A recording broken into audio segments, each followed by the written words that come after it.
Boom, SeeJeanty back at it again. And oh, I'm seeing a low Wi-Fi signal. We're going to fix that, by the way. We're going to fix that, get that fixed real quick. Believe me, I want a clean, smooth experience this time around.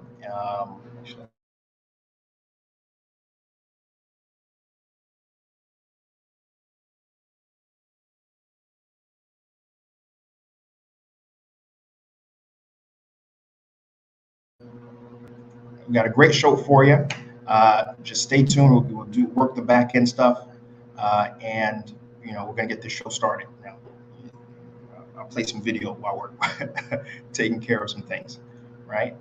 But again, today is June 23rd. We got a heck of a show for you. Really excited. We got some awesome guests that are going to be providing some insights in terms of how to create and be new generational content creators for Haiti. So stay tuned. Got a great show for you, and be right back.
Boom.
And we're live on YouTube.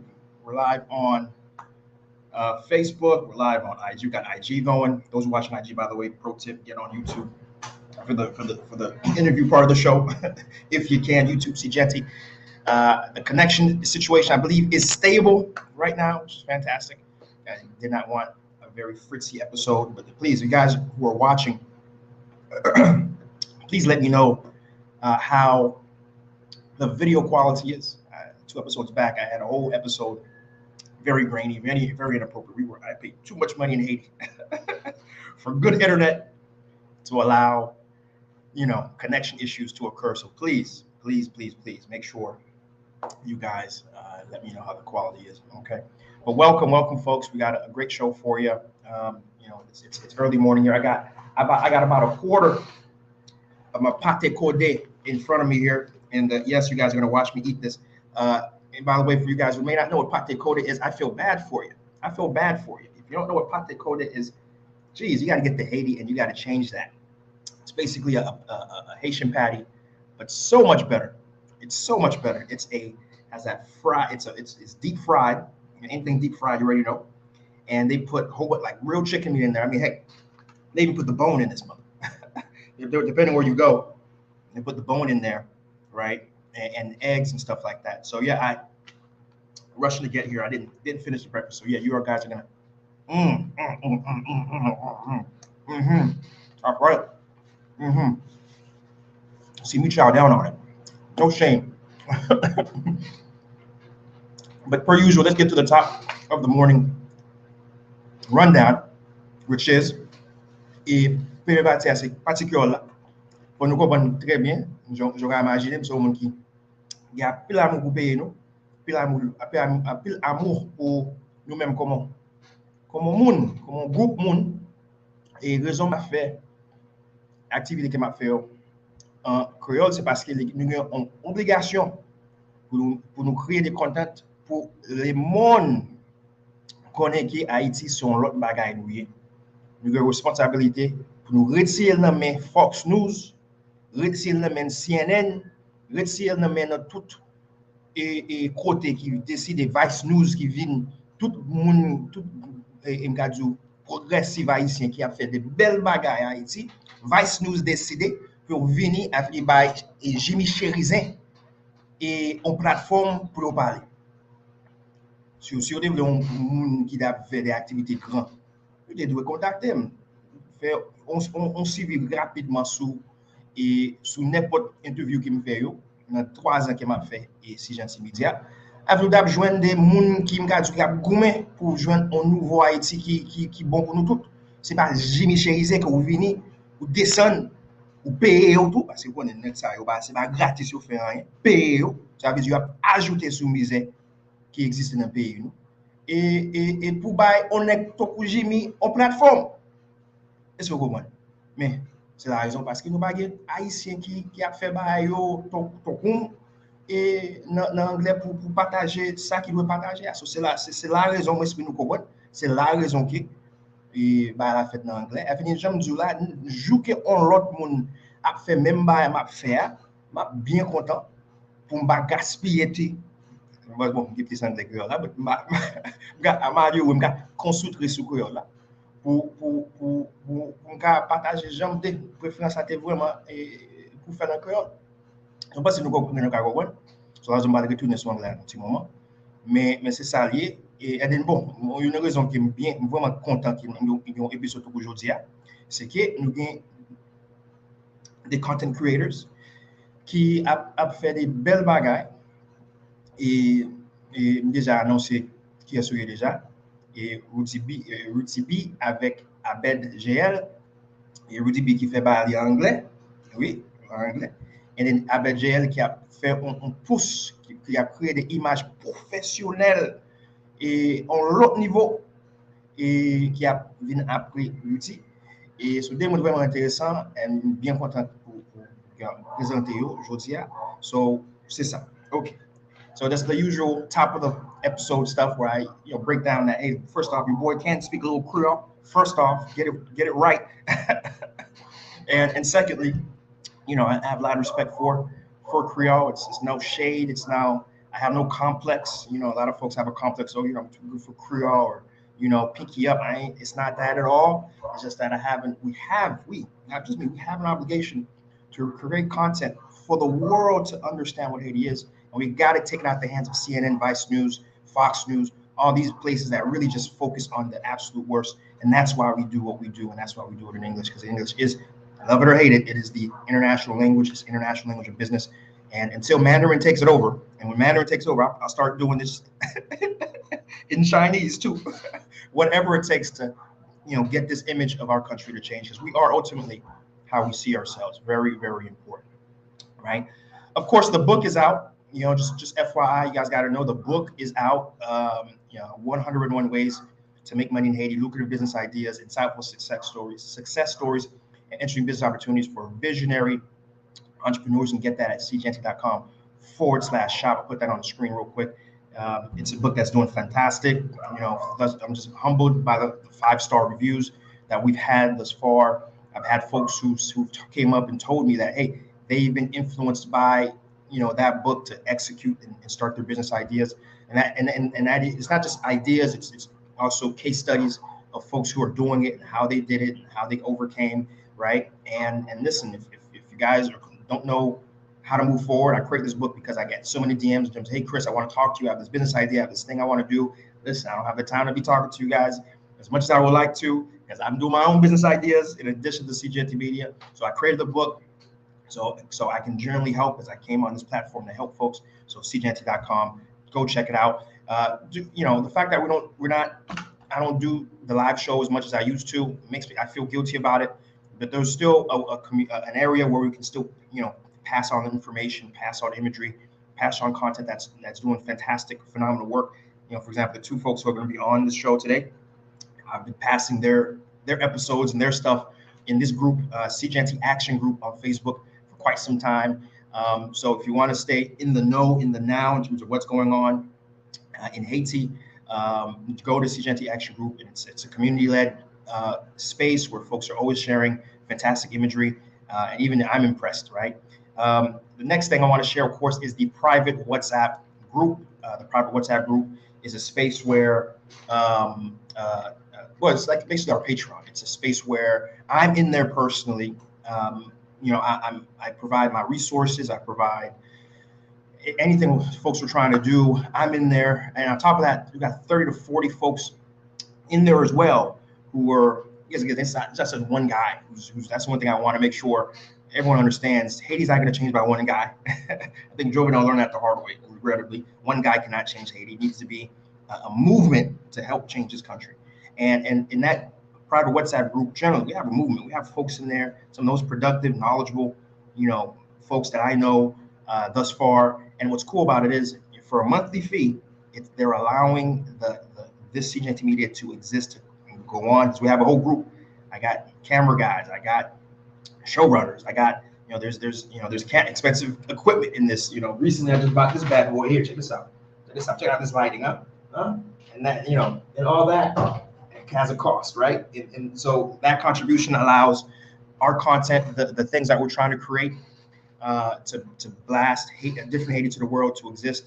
So if you're looking to support those who watch, and beyond the sharing and the watching and the viewing that you do, and the likes and the comments that you do, if you want to go ahead and provide a financial contribution to push us and allow us to do more, consider becoming a private WhatsApp group member. You get a lot of value for your contribution, in addition to ensuring that what we're doing stays.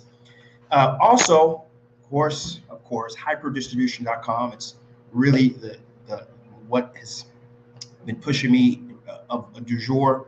Really, it's going to be pushing me the rest of my life here, where we're bringing stuff out of Haiti. We're bringing products directly out of Haiti, right? From coffee, from jonjon, from vanilla essences, almond essences. We're trying to get our hands on Lalo. We're going to be doing Lalo very soon. We're trying to get our hands on Shela. We'll be doing that real soon. Different types of Haitian beverages we're bringing out. And let's see what else recently. Oh, castor oil, Haitian castor oil. We got Okap, cassava from Okap. That's doing lights out. Every day I'm getting phone calls from the places we delivered. I need another 5 cases. I need another 10 cases. It's killing. Plus it's just about sold out on Amazon too, under our brand. We just started a brand new brand, Simple Haitian, and that's all through hyperdistribution.com. Hyperdistribution.com. If you're interested in becoming a wholesaler, if you're interested in buying our products, everything is there on hyperdistribution.com. Do take a look at it. And again, because as you said, as you guys should know, I'm not just some media personality. I'm an entrepreneur first. I'm leading the troops. I'm with my troops. You guys are my troops to push the country forward. And hyperdistribution is the latest effort with that. And of course, I have to bring up, this your boy's gonna be a father, and so listen, the baby registry is out. If you guys want to, on a more personal level, give a little something, diapers are real bad expensive, you know what I mean? Baby registry is there. Just drop the link, so y'all want to go ahead and support your boy and support the baby girl who's coming, boom. I just thought I'd toss that out there. And whoever feels so inclined, you guys can go ahead. Baby registry's out and grab what you feel, the baby should have. All right. So that's the top of the hour stuff, right? And I'm really, really happy again to be here another week, another time that we're actually out here in Haiti. Just a quick update on terms of what I'm seeing on the ground here. In terms of insecurity, it depends on what's happening, right? We do have City Soleil. Things are popping off rather aggressively because of G9 at war with another subgroup. I know it's affecting considerably trade because City Soleil is near the port. I understand there's been incredible difficulties for a lot of, being in the business of importing and exporting, hijackings of containers, for example. some of the worst that folks in business have been telling me it is right now. So that's something, that should be known. Hopefully that, the warring will subside, and there'll be some bit of normalcy from that perspective. In terms of, I know about 2-3 weeks ago, or about a month ago, the hot zone really was Peña. Peña has somewhat settled down. The Vitalomo has apparently gone at peace, or made a peace accord with. We're talking peace accords like these gangs are nations, but I mean they have just about as much power, which is crazy. There's been a tremendous gas crisis that's been affecting the country. I mean, even no matter where you go, you see lines, several miles long for gas. Folks trying to gas up their vehicles, which has been the first time I've seen it so organized. It's not that I haven't seen that in Haiti yet. It's the first time I've seen that so organized, right? Tremendous. It's been unusually organized, where folks, I guess, and that's, I don't know what that really means. If folks have really hunkered down in terms of understanding this is a long-term problem, I don't know. But for what it's worth, seeing a bit of organization anywhere in Haiti is something to be amazed at. Beyond that, though, I guess there's nothing else really, update-wise. I mean, you just have folks. We did an episode. We shot an episode this week with Code 9, an organization that's doing fantastic things in the tech space. Look out for that episode. But per usual, there's just still folks on the ground who are trying to do their part, right? And that hasn't stopped. And that's going to continue. Certainly, again, Port-au-Prince isn't Haiti, right? Again, you need to know that other parts of the country are still doing okay. OCOP is got friends right now as I'm talking to. We're having a great time in OCOP right now. OCOP in Cap Haitian. In other parts, Jacmel, using the mountain roads to cut through there and get down there. Okai, those places are still peaceful, still worth your attention, and I highly advise you to go and check those out. Right. If you guys have any questions, by the way, do drop them in the live. I just want to shout out to a few folks who thus far made a comment. You got Lance Bourgeois in the house. What's up, man? We got Mirabale Nap in the house. Mirabale Nap, I want to just tell you, keep up the great posts in the action group. I appreciate the posts you do, man. They're always amazing. So keep that up, man. I just want to give you a personal shout out for your contributions in the action group, man. I appreciate it. We got Wally in the house. What's up? We got Lucien Coleman in the house. What's up? What's up? We got John Telisma in the house. What's up? What's up? Certainly appreciate you guys in there. So this episode isn't just going to be me talking.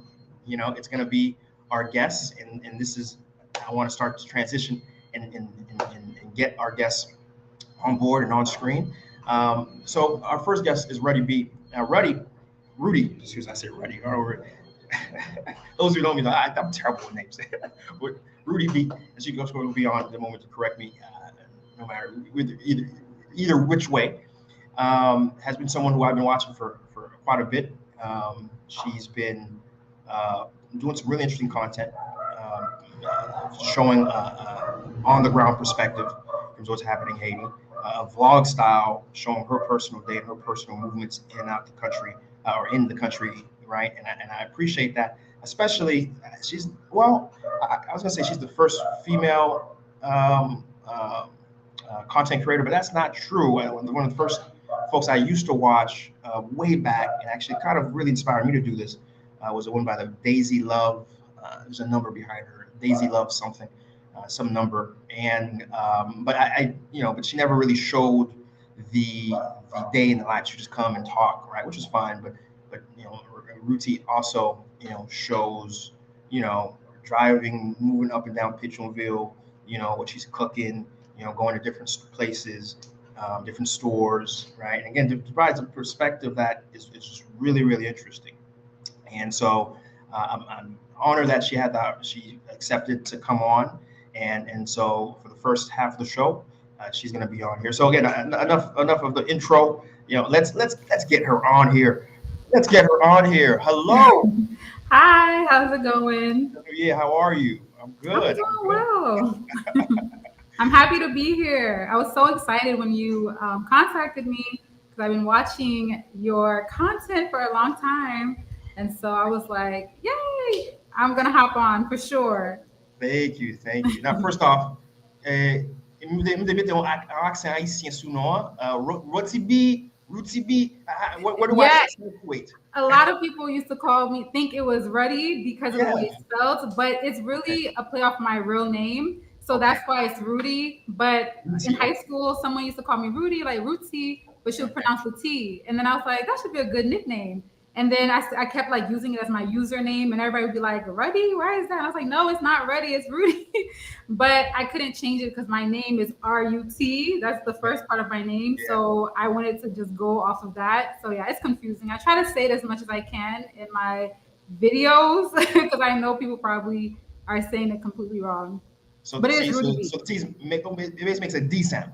So Yeah, like Rudy, okay, basically. gotcha. All right, cool. See, got it. Yes, thanks for that correction. And so first off, I must say, I gotta say right away, like, because you just started, you almost came out of nowhere. Like, you had some content way back, but then, recently you started, yep, the quality and everything that you started doing, the consistency as well. So the first question I got to ask is, what has inspired you to start making content? Well, I posted my first video in March, like towards the end of March. And what really inspired me to do that, I've been posting content like on my Instagram for a very long time, pretty much ever since I started really getting out there to explore Haiti, wherever I could, whether it was Facebook or Instagram. I can't remember when Instagram got kind of popping, but I started really exploring Haiti on my own about 10 years ago because I was born in Haiti. I used to come to Haiti all the time, but I did not get to go out as much. My family did not take me here and there and everywhere. I started doing that when I was able to go out on my own, which started about 10 years ago. So I used to always post pictures and videos and little things, like just trying to show everything that I was seeing because I felt like I was really seeing the real Haiti before, even though I spent my entire life coming to Haiti, I knew just where my family was. And I have, even though it's not just one place, because my dad's side is in the west, but then my mom's side is in the north. But it's like I really just knew those two places. And I said, that's not really Haiti. When I started getting out there, I was like, man, I want to share this. So I was like really posting stuff on my Instagram and things like that. But I'm just sharing it with just a few people that just, were on there. And so I kept doing that. I didn't think to do it as like content creating or anything like that. I just literally just wanted to post it.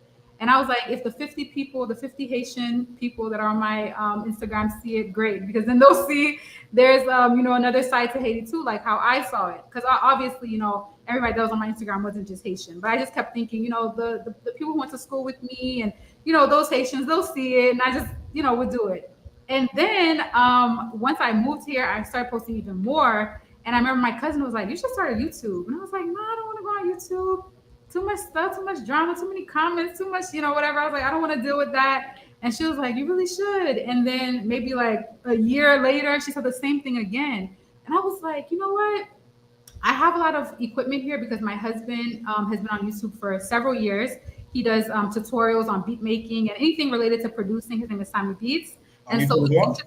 or Hmm? just on YouTube as well, or on the side in some other? How does he No, translate? on YouTube. On On YouTube. YouTube. Yeah. So he has tutorials showing people how to make beats, mainly Afro beats. So he connects with people all over the world, and I manage that. So I'm always, involved with YouTube. I'm trying to figure out like what's the best strategy for his channel and things like that. And he has all this filming equipment and all these things.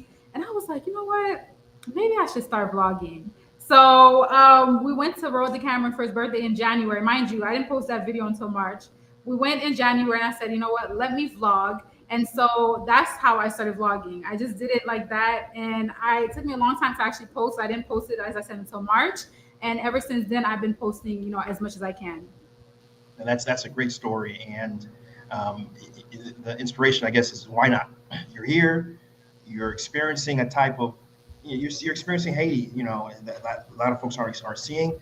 Yeah. And why not get it out there so other folks can show? And quite frankly, that's why since day one, I knew I was going to need to do this, because I knew just by coming back and forth from Haiti for a while Mhm. that there is more to Haiti than what is shown. And Yeah. my day, my lifestyle isn't shown anywhere.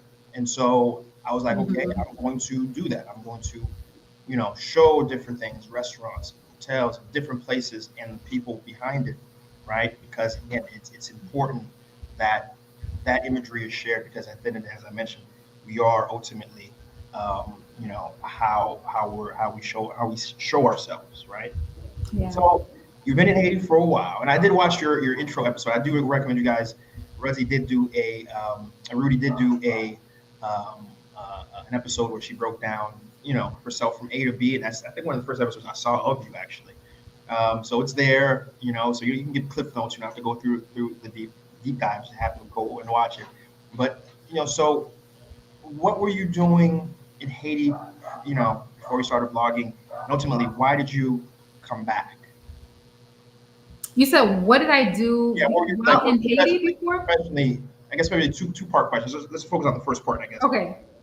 Professionally speaking, what are you doing here? Don't give the company, but No.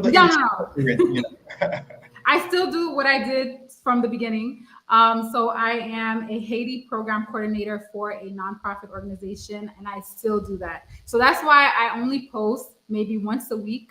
Sometimes I skip a few weeks or a week or two because I still work full time. So I've been doing the same thing that I'm doing now. What I'm doing now with content creating is just in addition to what I do every day. All right.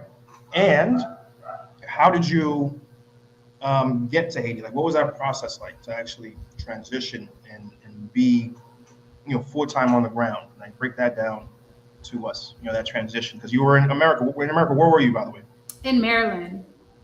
And so talk to us about that transition. How did you just wake up and say, I'm going? You're married, so it sounds like there had to be a dual part decision between you and your husband. I wasn't married then. Let me explain to you. I wasn't married then. I got married only almost 3 years ago. I moved 5 years ago. So I wasn't married then. Did y'all meet here in Haiti? Yes, we met in Haiti. There is a story time coming out in a few days about that, how I met my husband here in Haiti. So we did meet here back in 2015, but that's not why I moved. I moved because I studied international development. I started the program in 2015 as well, in fall of 2015. And once I started the program, there was this common theme of, not doing development, how it's been done commonly and how it just hasn't worked really. And just basically staying in America and just saying, this is what this country needs. This is what they have to do. This is what development is. And they really wanted us to do things differently, not just stay in America and tell a country, this is what development is, and really be there on the ground. And so the first semester, I told myself, I was like, I'm moving to Haiti, the first semester of grad school. So I knew from the fall 2015 that I was going to move as soon as the program ended. The program ended mid-May of 2017. I moved June 1st. So literally 2 weeks after I graduated, I moved to Haiti. So there was a no-brainer for me. I knew it. I was preparing to move. But I will say, I kind of just moved, So I'm going to make a video about this and tell, people don't have to do the same thing that I did. But I'm actually happy I did, because if I waited, I might, still be in the States. So, I moved with an internship. I couldn't find an actual job because I was searching all the sites. Every day I'm searching because I was going to move in June. So I started searching maybe in February. I'm looking at all the sites for, jobs in Haiti in my field, and they weren't popping up, but an internship popped up, and I said, you know what, this is a good organization. I'm familiar with them. Let me apply for this internship. I got it. And I said, okay, while I have this internship, let me keep looking. So I kept looking every day, And I was like, you know what, time's up. I'll continue the search while I'm there. And so I literally just moved, which I'm not going to tell people to do that. But because of my, relation to Haiti, I think it was easier for me, just being born here, coming here all the time, having then was my boyfriend, but, he did help me out as well. My family as well. So that's what I'm saying. Like, it's not something that everybody could just do. But in my case, I felt like no matter what, it would work out. My mom has a house in Gonaive, so I said if things don't work out for me in Port-au-Prince, I'll just go there for the time, So it's kind of like it just was gonna work out for me. But I'm like, in the videos I'm gonna make sure to tell people, don't just pick up and move. Like, if you cannot do that, because you might give up. Because sometimes it did get hard. I'm like, oh my gosh, like, but I just knew that it was gonna work out, and that's what kept me going. And what's interesting is the fact that you did it basically right out of school, right out of grad school. A lot of folks think about it, but then talk themselves out of it, allow themselves to be talked out of it by their parents or other folks. But the fact that you decide to execute and go forward. Now, are your parents, like, how do your parents take it? Was it a fight, or are they themselves engaged in Haiti? What's your parents' perspective? I'm curious. Well, I didn't get a lot of support. Pretty much everyone thought that I was crazy. Pretty much everybody. When I say everybody, I mean everybody thought I was crazy. However, my dad, really was on board because he was really what kind of made me love Haiti. He has such a deep love for Haiti. He was an activist when he was my age and even younger, fighting for the rights of the paysans, like the farmers and things like that, and just doing so much work in Haiti. And he really inspired me to love Haiti and to always want to come back and things like that. So he supported me 100%. He gave me a lot of advice. Anything that I would, be thinking of doing, I would go and kind of talk to him about it. So he was really the only one. All the other Haitian adults were just like, "Are you insane?" And I was like, "No, I'm not." And I explained to them, I said, "I'm studying international development. I don't want to work for an organization in the States. I'd rather work in Haiti." Like, I explained to them. Then it got to the point where I stopped explaining because I knew I was going to do it. Like, it didn't matter what anybody said. I was going to move. So no matter what they said, I was going. But yeah, my dad was pretty much the only one that supported me.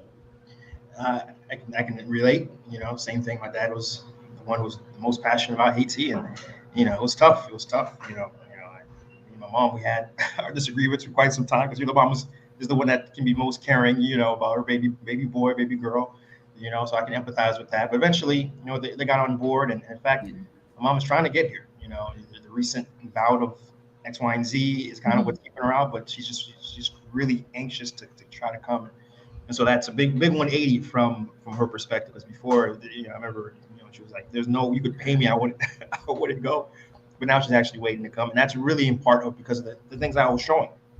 She would continue to watch the content, and I'm sure you've changed some minds yourself, Rudy. So folks who are probably on that fence, but now that you're showing them what they're showing, I'm sure they're being convinced. Maybe there's more, to it. Yeah, I definitely noticed that because I went back to the States in June for my grandma's funeral. Yeah. And, I was around everybody that I was around before, and they were like, "Wow, I love your channel and what you're doing and things like that." And I was shocked. I was like, "Oh, wow." It's like they see the vision. They see, it's been 5 years. I've been able to do for myself and working and having a certain lifestyle and all that. They see that I live like a normal lifestyle that they consider normal, And so, yeah, now everybody's like, "Good job." But before it wasn't like that.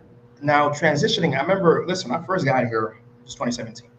And in 2017, there was a particular place I lived, around there I lived. It was near interim president Privé's residence. And so, things were particularly locked down near this area. And on top of that, electricity wise, like it got to a point where I remember, like, I would visit, always had electricity. And the one time I didn't, I went to my, the landlord, and I said, "Hey, what's going on? Is the inverter down? Is the battery system?" Like, battery system, you don't have that. Like, what? Like, you don't have that. We just had power, in this area for a bit. And of course, I made that connection later that it was the president in the area that allowed that to happen. Meaning, so, and then after about a year later, the interim president wasn't interim president anymore. Jovenel came to power. Then our area didn't have power as much anymore. We were regular. We had power, I don't know, 6-ish hours a day, and mostly at night, by the way, too, maybe, right? And so for a good chunk of the year, myself and my wife too, we were just, doing, just natural, right? In terms of the experience, and slowly we built up a situation where, like right now, for example, my home has the equivalent of 8 solar panels on 12 batteries, and I got a backup generator too. So I got power all the time, no matter what's going on, right? So my question is, like, how has that transition been? Like, were you immediately in a modern home-ish? Was it a while where you kind of had to rough it out until you saved up and you invested in the stuff? How was that transition? And especially, I know you're coming in the mindset of international development, so you're ready to rough it out, but how was that, transitioning into, what the majority experience in Haiti, you know? Personally, I am not someone ready to rough it out. I I have the same standard for myself in any country that I am, and I feel like everybody here should have access to the same things. So I'm not. I know it's a little different from coming from the field of international development. They'll go to countries and they'll be living in certain things, and it'll be completely from their lifestyle in the States. But I'm not that type of person at all. I feel like the same way that I was in the States, I need to be like that here. If I moved to Ghana, which was definitely something that I would do, I need to be in the same type of apartment because they have them. Here, same thing. I was not playing any games. I do not want to live in any type of thing that I'm going to be uncomfortable. And that's why I'm here, because I feel like if everyone wants access to that, then that's what they need to have access to. There shouldn't be this big gap where some people are doing this, some people are living completely different. So I don't believe in, because I'm in Haiti, no. Right away, I moved into my own apartment. I don't really like to live with people. I like to live on my own, which is the same thing that I did in the States. Basically, the same way that I'm in the States, I am here. So I moved into my own apartment right away. I lived in an apartment in Taba, but it was really hard to find an apartment. The thing is, I did not know Haiti was like expensive. I did not know apartments, because the neighborhood that you lived in for some time, I lived in that same neighborhood too. Like, Okay. So I know Yeah. what the area you're saying. So the backup would be there. I don't know if he still lives there, but not then. I didn't move there first. That was like my third place that I lived. I hopped so much because I need to find the exact place that I need to live that is most comfortable for me. But the first place I lived in was Taba, because the thing is, a lot of people that I know don't have that type of lifestyle. So when it came to finding an apartment, I was asking for, advice. They didn't know all these different companies that can give you these other options. So I as I was telling you, I just literally moved to Haiti. So it was at the last minute, I'm scrambling. I find this apartment in Taba, which wasn't too bad. It had everything in it. It had, an extra bedroom, and, it was okay, but it wasn't like it wouldn't have been my first choice. It wasn't too bad. The only thing is, it did not have like a setup for electricity and things like that. Well, they didn't set it up. We had to set it up on our own. When I say we, the people in the apartment, because I actually lived by myself when I first moved, and it was like an apartment complex with different apartments and stuff. So the people in the apartment had to set up their own electricity. And so when I first moved, because I didn't know it was going to be so expensive and all that, I didn't have a chance to really get everything. I had something so basic, and they only gave me electricity for a certain amount of time, and I couldn't plug too much stuff on it and all that stuff and blah, blah, blah. And I was really trying to figure things out, because I literally lived on my own. And my now husband was in school in Jacmel. So we were hours apart from each other. I'm living in this apartment by myself. And it was kind of difficult in the beginning, trying to figure things out. Buying gas, like propane gas, was very hard for me, because I would hear like they will blow up and they will do all these things. So it was really hard for me to do those things. Like literally, I would try to wait until somebody, came over, or like my husband came from Jacmel. I'm like, but if I needed to cook, I need to cook. So sometimes I'll do it on my own. So yeah, so my setup in the beginning, it was kind of hard to transition, because I was on my own. I was living on my own. I didn't know it was like, so expensive. So I didn't get, the best place that I wanted to live in, and so I had to set up my own electricity. I didn't have it. I had to be very mindful of what I connect on the electricity, on the inverter, when there was no electricity and all of that. Like, it was just a lot in the beginning, but then afterwards, as I started, getting settled in, working, making money, I started having a different setup. And as I was telling you, I moved several times, because I need to be the most comfortable as I can be. If I am tired of a place, if the place is not doing it for me, I'm moving to another place, and I'm just going up and up and up. And so now, because I had to have 24-hour electricity, because I've been working from home since 2019. That is just how my job is set up. We have our home offices, not because of COVID, because this was pre-COVID. So that's just how it's set up. So I have to have Wi-Fi. I have to have, my laptop charged. I have to have all that stuff. So since 2019, at least I know I've always had a setup where I have 24-hour electricity. And so the place that I lived in the neighborhood that you were talking about, the apartment had their own setup. So I sold the batteries then because they had their own setup, they had their own batteries and everything. I sold the inverter and I had to rebuy things like that when I moved here to this location. So okay. So yeah, sounds like you've seen a lot of different parts of Haiti, and it's been a slow progression. Same thing with me, slow progression. To where I'm at now, where I'm generally comfortable and have all the setups that I should have. But I still think fondly of those days. Both me and my wife are like, remember, babe, when we used to, no fan, mosquitoes were eating us up. Out of those days, we earned our stripes. But certainly, that's ultimately why I'm here and why you're here. What we have should be universal across Haiti, and I look forward to that day where 100% of the population, they have power full time. They have running water. You don't have to go get water in buckets and things like that. Yeah. So, but it's important to know, folks watching, folks have what we had. Like, a lot of folks think it's just huts and stuff like that. Folks have you can't have 100%, just like in America, life here in Haiti. And yeah, it's surprisingly more than you would think, but it's not as much as it is in America. That's for sure. So I gotta be put those little asterisks in there. So you just mentioned something real important. I gotta go back and underline.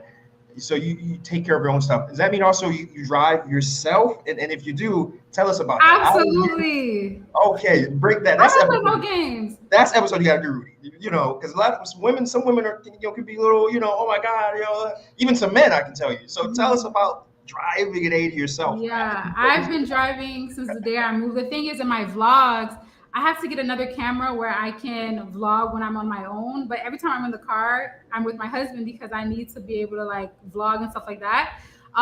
But when I moved here, my car was already in Haiti. It was in Gonaive.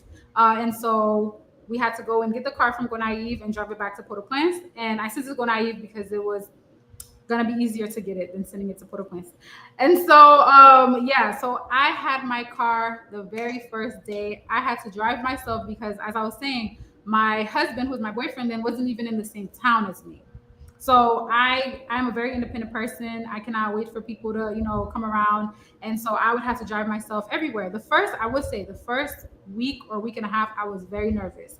I was very nervous because there's so much going on there. You're not only dealing with cars, you're dealing with motos. Some of them, overtake on the wrong side. Like in Gonaive, it's very common for them to overtake on the right side. So you have to be careful for that. I lived in Gonaive for some time because I worked in Latte Bonite.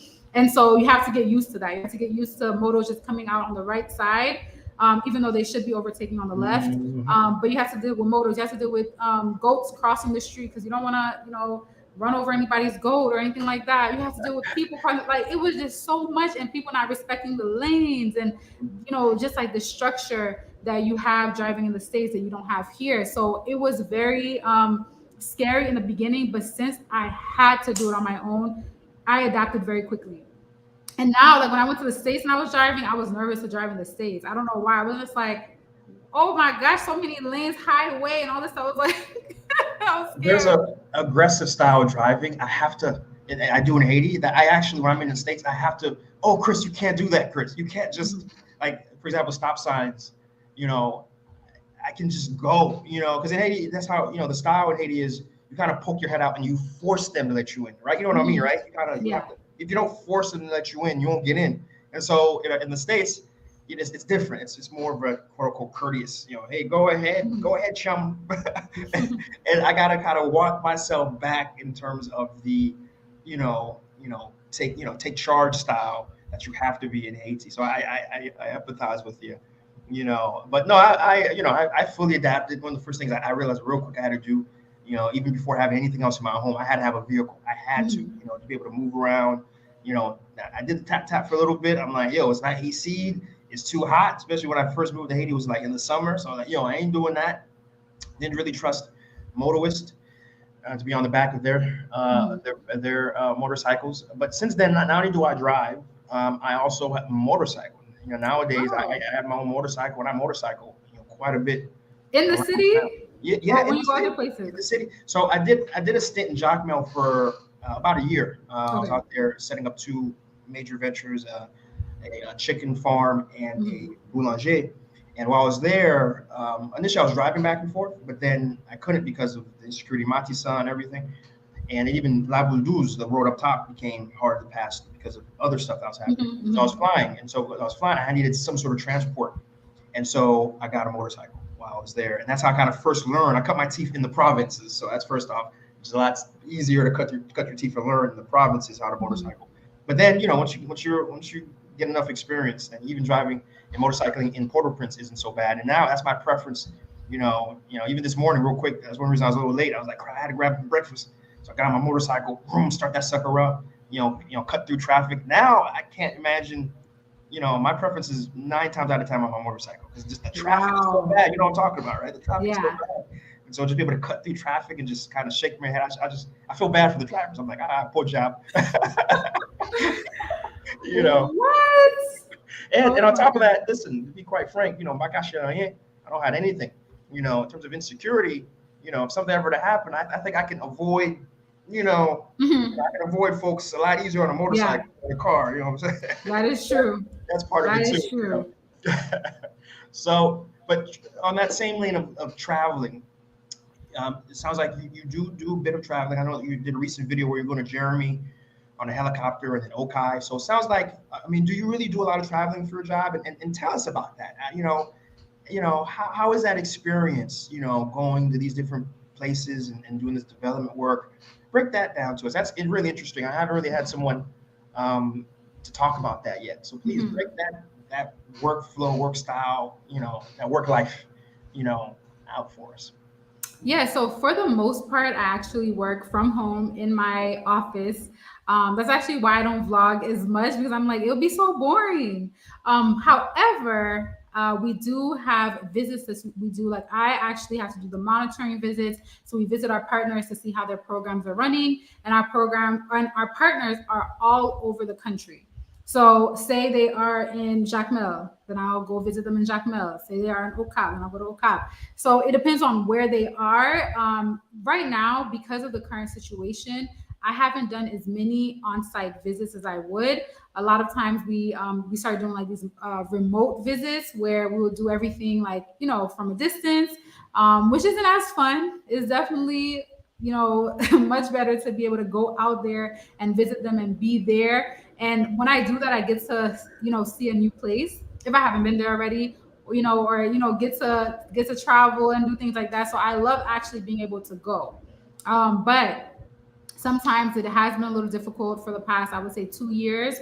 Like even Jacmel, I had a visit in the southeast, not really Jacmel, but the southeast area. And I had a visit there and I couldn't go because Sunrise suspended flights for something. I don't know if they started back up. I'm not sure. But for me personally, I'm not taking any other type of transportation besides a reputable company. The helicopter that I was on, I don't mention it because it's not commercial. It's because of my work that we have access to that. And so I trust that. And I trust Sunrise Airways. So that's why I didn't go on. There's another one too that no one talks about much, but I don't know. Have you ever flew on MAF, a Mission Aviation Fellowship? No. What size is the plane? How many seats? They have different sizes. They have a 9-seater. I think I have a 15-seater. Oh, 15? Yeah, I think I have a 15. They have a 15. I don't get on no small plane. Okay. 6 seats, 4 seats, 5. I'm not doing that. Gotcha. I'm not doing that. I'm not doing that. Yeah, I'm not even. Where are these companies coming from? Is that company? Has it been there for a while? Yeah, I know. So they were like the best one that was doing Jacmel routes for a while. Okay. So and then now recently. Oh, did you say MAF? MAF. Mm-hmm. Okay. I think you have maybe. I think no. I haven't flown it, but I've heard of it. You heard of it? But I just didn't want to say what I was thinking. But I personally, I'm just not. I had to cancel that because I wasn't gonna go on any other plane besides Sunrise Airways or the other option that I was telling you that we have the connection because of work. But they weren't flying on that day, and I had to be there for a really long time. So because I had like several visits I was gonna do, there were like 3 of our partners that happened to be in the same area. And so I was going to try to visit all 3 of them during that trip. So, it was just really hard to get the flight situation organized. And then I could have maybe flown to Okai, but it just wasn't really working out. So I didn't do that trip. But I really wish I did because I wanted to go so bad. I wanted to be, because I was going to be there for 5 days, and just being in the Southeast, I haven't been in a while. So yeah, so that's the reason why I travel mostly for work. If I have to do a visit, if we have to do trainings as well. Let's talk about that. Let's talk about development work. Let's get to the theory of it, right? The nitty gritty, the meat and potatoes of it, right? Do you feel the way development work is done today is appropriate for Haiti? And how do you see development work being appropriate for Haiti? How do we set it up for self-sufficiency, long-term value addition, job creation? Do you agree? Are those elements that are important? What other elements do you feel are important? And then how do we move development work into a place that can really? Because I don't have this super negative aspect of development work. I don't, because I know there is ways to structure it appropriately. What's your thoughts on the best way to structure development work?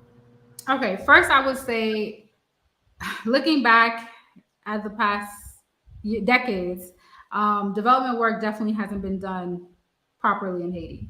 And that's what we looked at when I was in grad school, which was very surprising because it was as if we're in a field and all the professors are criticizing the field and really showing us this is what is being done, this is what has been done, and it didn't work. When we look at the statistics, look at a country when there was, the first international development intervention, and look at it today, 30 years later, and you'll see the statistics that there are no changes. So when I moved here, there were a lot of things that I knew I wouldn't do.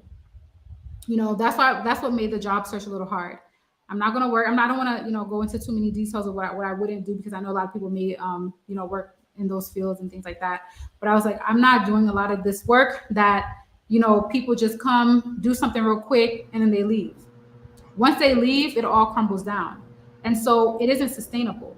You come into a community and you bring X, Y, and Z a lot of times without even consulting the people in the community, without even knowing this is what they need. For you, because you think that's what's the development, you automatically say this is what they want. That's why when I said I hope people have access to these things if that's what they want. Because I know in Haiti that's what they want, because people protest for these things all the time. But I'm not going to go into another country and say, oh, this is what they need if I don't know. But I always make sure to say if people want that, just in case, But a lot of people go into these communities, they do things that they think that they want without even consulting them, without even doing any research, without doing any, groundwork in the beginning. Because before you actually go to actually implement a project, you have to do research on the area that you're going to be implementing the project, And so just to answer your question about, because I remember you mentioned that first, I don't think it is being done and has been done correctly. There are a lot of organizations and a lot of projects that I would not participate in. The reason why I started working with the organization that I'm working in is because they work with the government. So that is another thing. As much as we criticize the government is ours.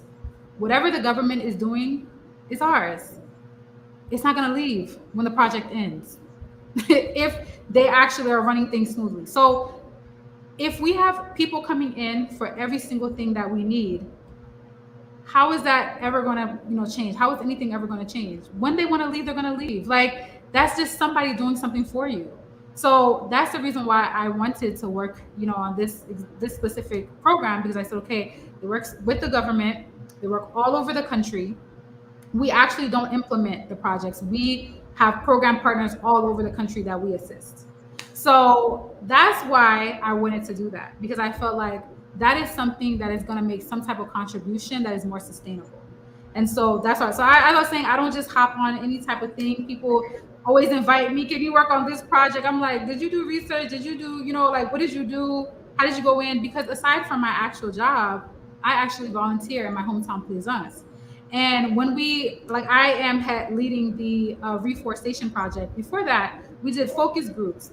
We did market analysis. Like, we're still in the planning stage, because it's not something that we just think, let's just go and do this. Even though we're from Plaisance, everybody in the group is from Plaisance. You know, most of them born and raised. My husband's also from Plaisance, born and raised. But personally, for me, you know, I left, of course, when I was very young. But still, everybody's from Plaisance. Even though everybody's from Plaisance, we still had to do that research. We still had to do that research. So that's how I see development work. I don't just hop on anything. I know people invite me on things all the time. I'm not just hopping on these projects. I'm not doing that, you know, just to say that I'm doing something. No, I'm not. I work full time, something that is contributing to development. I also volunteer in my hometown. I don't need to add anything else just to say that I did it, and it's not going anywhere, you know. And you also have to then evaluate the impact that you had. It's not just about doing the project. What impact did it have? Where were they before? Where are they now that the project is being implemented or completed or whatever it is?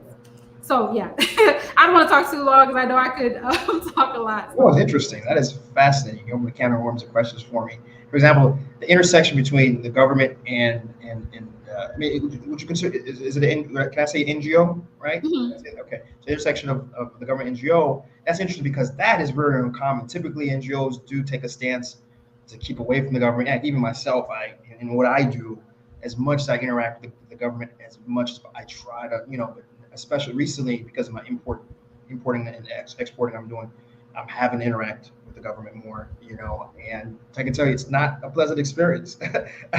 and so the fact that your group that's interesting.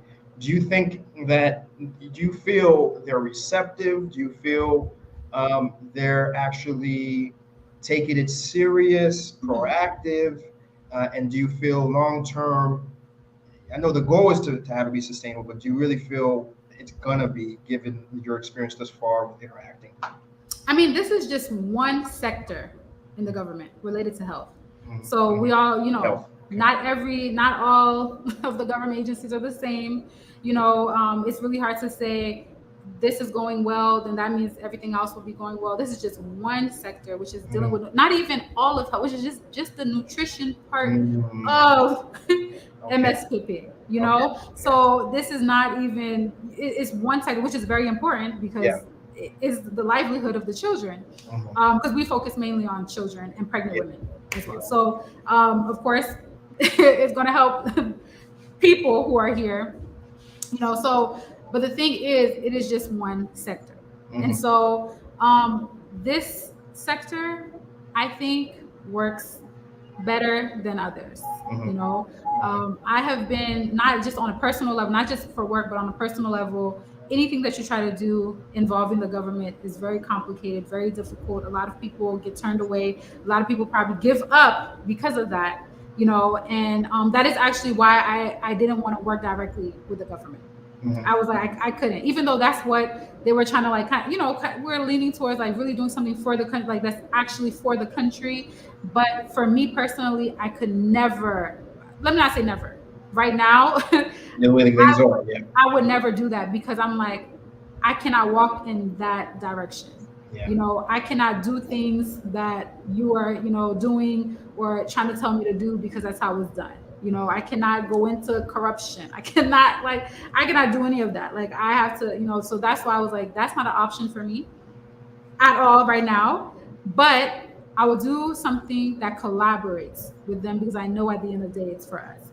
So, you know, it is hard, but I would say this sector works better than the others, you know. I mean, I'm not going to say 100% because there are other government agencies, other sectors that work well too. But overall, I would say this one is leaning towards the better end. So it's I'm not going to say it's the easiest to collaborate, but it is easier than I imagined doing it with, you know.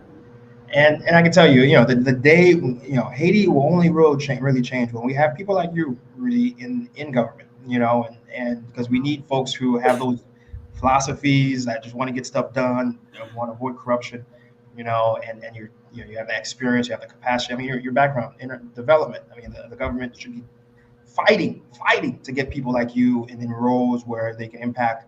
And one day Haiti will get there. I know it. My vibration with the universe, with the universal God, is too strong to allow that. To the universal God would not allow me to perish without seeing a little bit of the Haiti I know needs to exist. I'm going to see it. I promise you. And people like you will be. No, I believe that too. I believe that too. People ask me all the time, like, do you want to do this? Do you want to? I'm like, nope.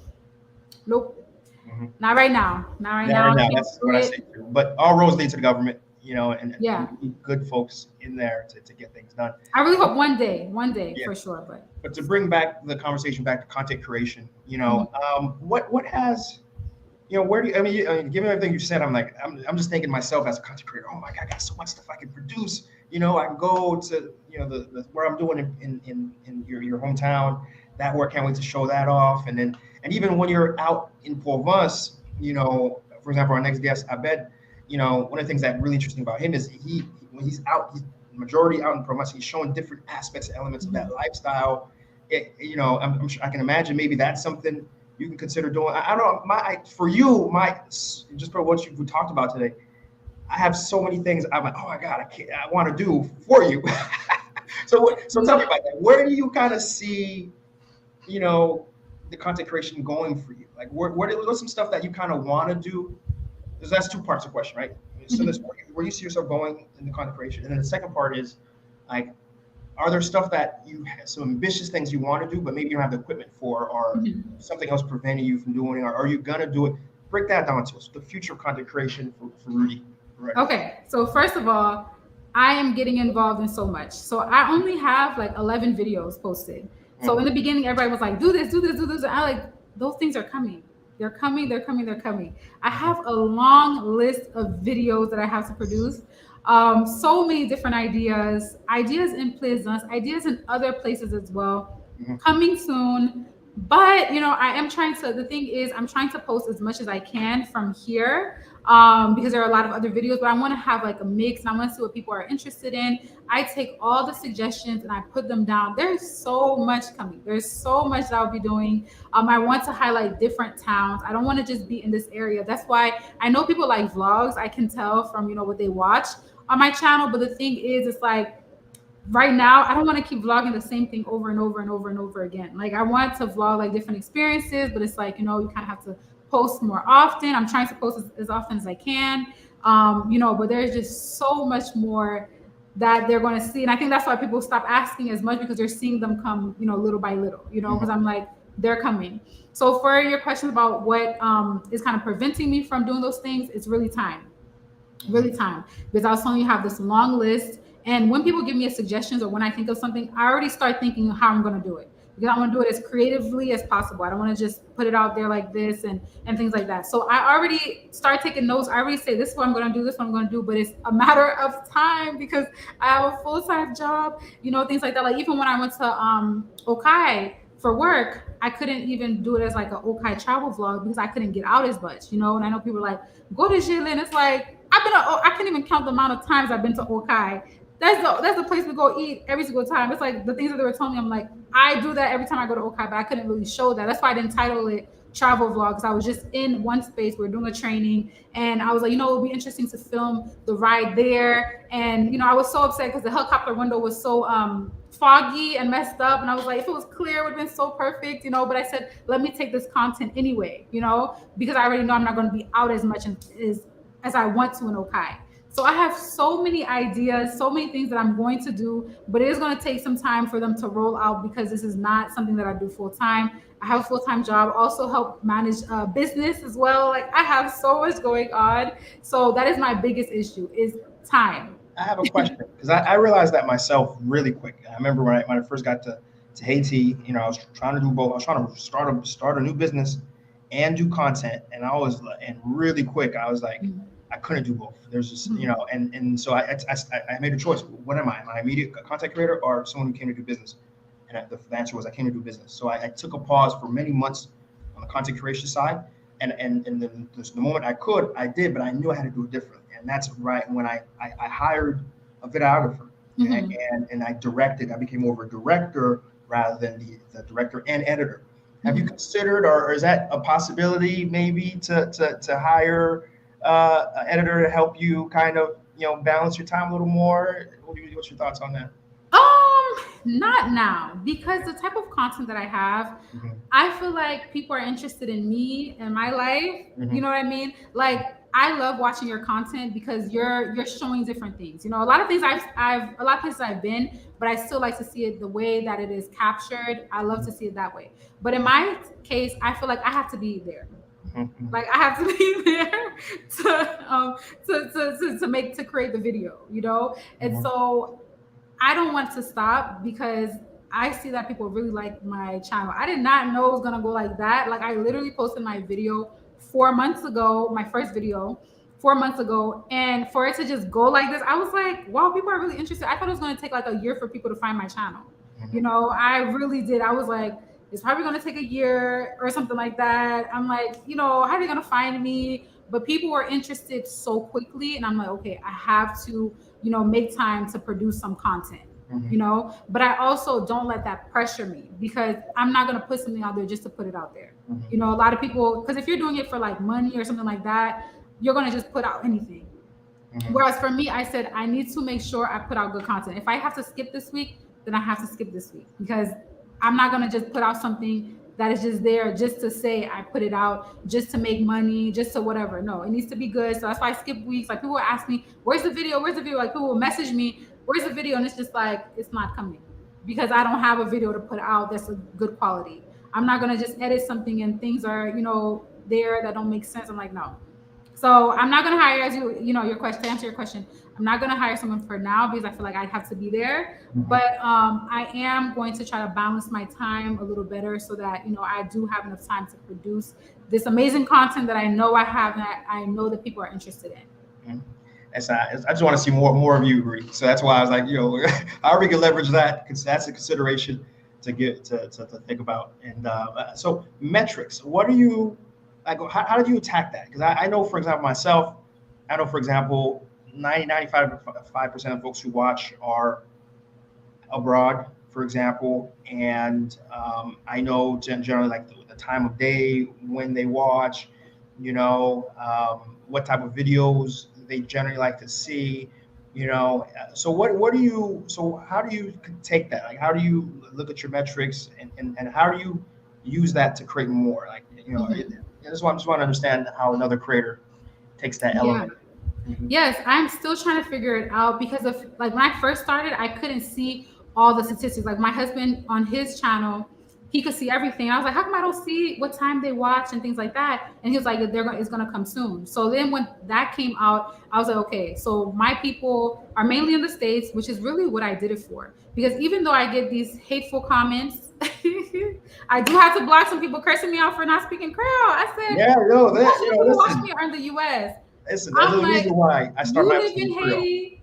You live in Haiti. Get out and explore Haiti. Exactly. I want to show the people out there. Not saying that, like in my video where I explained why I moved to Haiti, it was so important for me to have the subtitles because I wanted someone in Haiti to understand why I moved. Because people used to ask me like, why did you move here? And people are so eager to leave. So I said I have to put subtitles in Creole because I want them to see.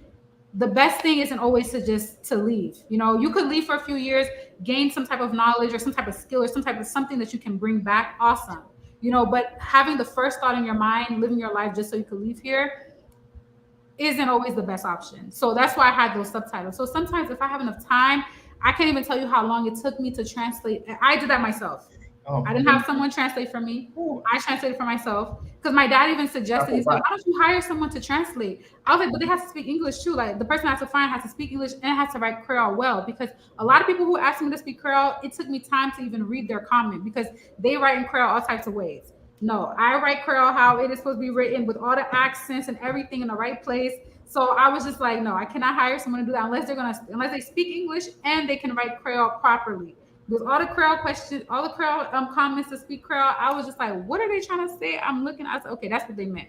But some people cursing me out. I was like, oh my gosh. Like, but anyways, so it took me some time to figure it out. But once I figured out that people were watching more in the afternoon, it wasn't really more in the morning. I was like, okay, these are probably people after they get off of work. Maybe they work like 9 to 5. They get off and they watch my video. So I try to post later in the day. I posted a video in the, earlier in the day once. And, I always look at 24 hours. I'm like, how many people watch this video? And when I post it at night, it's like more people would watch it by the time it hits 24 hours than when I posted it, in the morning, or like even quicker. You know what I mean? So I'm just like, okay, I need to post when I see that the people are actually watching it. And also, I don't want to just put out vlogs, but I see that they do like vlogs.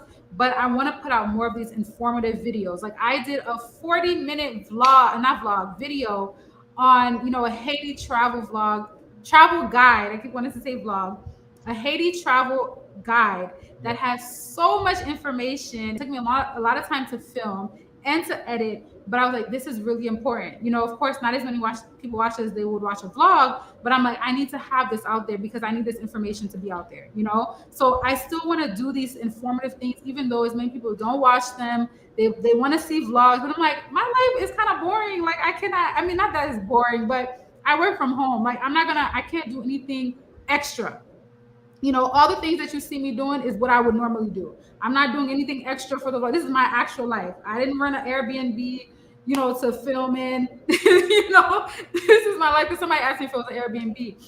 This is my actual life. This is actually where I live. Every time I step out, I'm actually going to step out. I'm not doing it just for, so I could have vlogging content. So it's like I cannot vlog every day because I'm in this office working. I have a full-time job, but that's what they want to see. And I can't really give into that pressure because like I would go crazy doing extra stuff or whatever, or not producing other content that is also interesting and also beneficial. So so I'm looking at all those things. I'm still, I literally only have 11 videos. I've only been doing it for 4 months. So I'm still looking at all of that to see, what is the best way to go. But I can already see that people like vlogs. So, I'm going to try to have them as much as possible, but I still have to mix in this informative content, that's definitely going to be beneficial for however many people that, get to see it. Last question I have for you, Rudy, is, as someone who's doing this now, on this level now, and then the fact that you're doing it more like how everyone else does it. You got your IG and you just, see her out, you do a quick story, some posts, like what advice would you give someone? Because what at any level that it's done, it's important that it's done, of showing the complexity of Haiti, right? That there is just more to Haiti than the simple narrative, right? What tip, what advice, how do we get more content out? Because that's one reason why I'm so encouraged by you, by Beth, by folks like Cloud 410, folks like Paradise de Gandans, folks like Découvrir Gandans. I'm trying to think of other people. If I don't remember, excuse me, but there's so many folks who do fantastic work. I don't know, and just the regular folks who's coming to Haiti and just posting. I'm watching that too. I don't know. What advice would you have to them at any level to get more content out, or how do you? If that question is too hard, maybe in general, how do we get more content out about Haiti? Definitely use all the platforms. Like the way that you said, that's like the typical way of doing it, like going to Instagram and things like that. But I specifically drive people to my Instagram. Like I put a pinned comment, connect with me on Instagram so that they can go over there. And that's important because that's additional content that I wouldn't really post, on YouTube. These are stories, these are other things that are really showing, even more than a video that, it gets posted once a week or once every other week or something like that. And so I think it's important to use all of the platforms that you have to get that out there, because there are things that go viral on Instagram or TikTok and you see it and you're just like, wow, that's that place. Oh my gosh, I didn't know that existed. It doesn't necessarily only have to be YouTube. Of course, also on those platforms, bring the people back to your YouTube where they can see a longer video, where they can see other content. So I feel like you have to use all of these social media platforms, wisely and to your best advantage, because even though it's very, it might seem very basic or something, it's really not. It's really not if you use them, in that sense. Because what they see on Instagram might be, more than what they see on another platform, but it's for a different type of content, and I think all of them could be equally important, depending on how you use it or what you post. So yeah, definitely bring people to all your platforms and post different content on all your platforms. And of course, is there anything that I could have asked you or you wanted to talk about that I didn't mention? I want to make sure, this is as much as your space to talk about anything as much as it's my space. So anything that No, I think I talk so much. I'm like, let me hop off this line and let our bed listen, I go. could have honestly went on for a much longer period. A lot of times my life's it's probably gonna be another 2-3 hour live, and I look up and I'm like, I've been on here for 3 hours. What did I talk about? Like, what are we? But I really enjoy this because again, this is my life. Content creation and everything you're going through right now is I've gone through, and the fact that Chapeau Bot, actually I can't even say Chapeau Bot because you know why? Because I know more Haitian women who have come back to Haiti than men actually. Okay. And so it's great that that's happening. Actually, there's more Yeah. women able to come back or coming back or imparting what they can do in their capacity actually. But nonetheless, the fact that you did still phenomenal, and that you're impacting, and the fact that you're sharing it. I know you're going to be in this ecosystem for a long time. I'll be just know I'll be watching. Whether I comment or like, but I try to comment, because I know that how the algorithm works. Try to hit that like, and everyone else, please. Rudy B's page. I'm gonna share it right here. I'm gonna put it on screen real quick. There it is, youtube.com/Rudy B, but with the 2 T's in there. Go subscribe. Please go watch her most recent episode. Our most recent episode was the Daju concert. Yes. And a whole bunch of other stuff. She went to a Ofatma.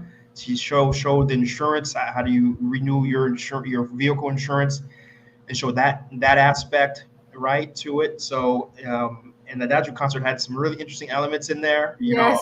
I'm gonna just put it like that. Go watch that. Go check it out. Incredible episode. And definitely leave a comment. Say, hey, SeeJeanty sent us here, or I watched the interview. drop a comment. So to proof that you were inspired to watch it because of this. And Rudy, thank you so much. I know it's Saturday. I know you got some stuff you're going to be doing today, so I won't hold you up much longer. But I want to thank you so much for deciding to take that step, to share what you're doing, because there's a lot of people, countless people like you who are living their lives and helping and impacting, but for different reasons for them, they choose not to publicize that. But you are choosing to do it, and that's fine. But most importantly, as I already saw in the comments, I watch you guys. You're inspiring me to do more. So you're inspiring a new generation of Haitians, and that ultimately is if there's any hope for Haiti, it's going to be through that sort of stuff, that inspiring for folks. And the right person eventually is going to come. The right critical mass of people are going to come back to Haiti, and Haiti can't but help to buckle under the weight of all these progressive folks who are desiring more for Haiti. So thank you, Rudy. Thank you so much for having me. I hope we could collaborate again in the future. Sure. I love your work. So I'll still be watching, of course. So thank you. Sure. No, we'll do something more formal for sure. Like it was a hotel episode or something, or a shop episode. Maybe I'll try to bring you on, and we all can tour it together, especially if it's one that you help. I get you on more formally for sure. Sounds good. Right. Thank you so much. All right. Bye. Bye-bye. And that was Rudy B. Again, her channel is SeeJeanty.com. RUTTYBEE. Please go check her out. And even on Instagram, she's the same as at Rudy B, right? And I can tell you, I'm a big fan of her, and the fact that she does it in a way that's so cool, where she is really showing the day in the life. Is really phenomenal. And so please go watch that. So I'm going to take a little bit of a break. Please, guys, don't go anywhere. We have Abed JL.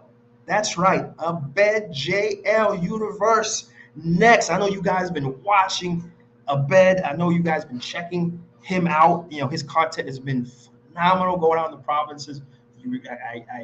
One of the first folks who are getting a chance to interview him and the content he's creating. So please don't go anywhere. Take a little bit of a break, but come back. You want to check out that interview. So I'm gonna go on a quick break myself, because I was just chopping up with Rudy for about 40-50 minutes. So I'm about to stretch the legs real quick. I'll be back in probably 2, 3, 4 minutes or so. and then we'll get a bit on, and we'll keep on the episode and keep on in the learning of what it means to content create in Haiti.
Boom, we are back.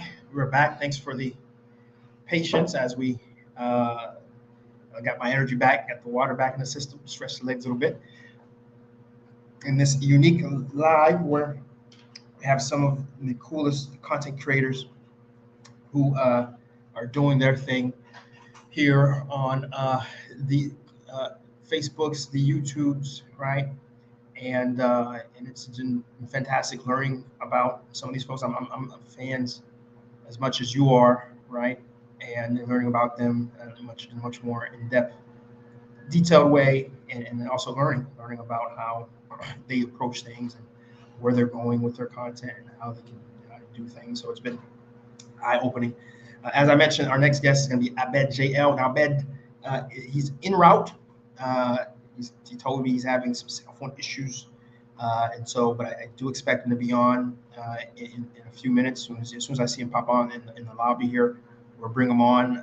As you may know, Abed, he typically is out in the provinces doing content. I believe that's where he may be right now, and so we'll bear with him. We'll give him a few minutes, and as soon as he comes in, we'll bring him on.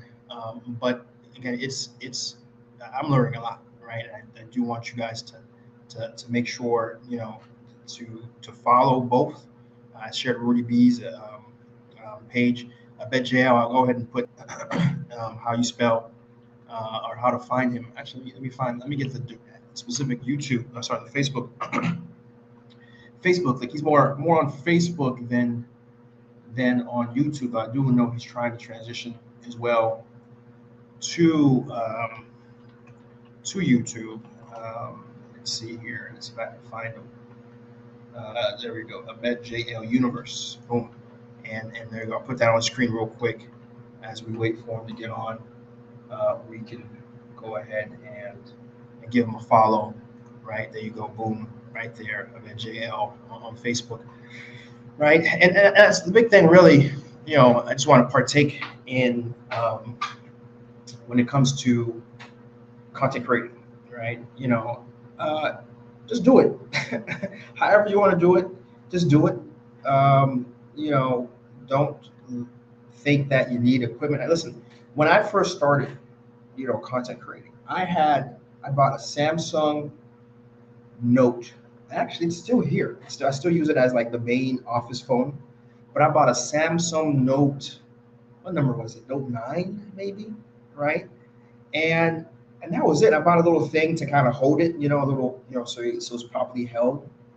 And that's it. I bought a little thing that you put in the microphone, and most people don't even have microphone ports anymore, but you put in the little sort of Rode microphone to help improve the quality. And again, and that was it, right? And my first couple episodes, even after I hired a videographer, it'll just be him using that phone,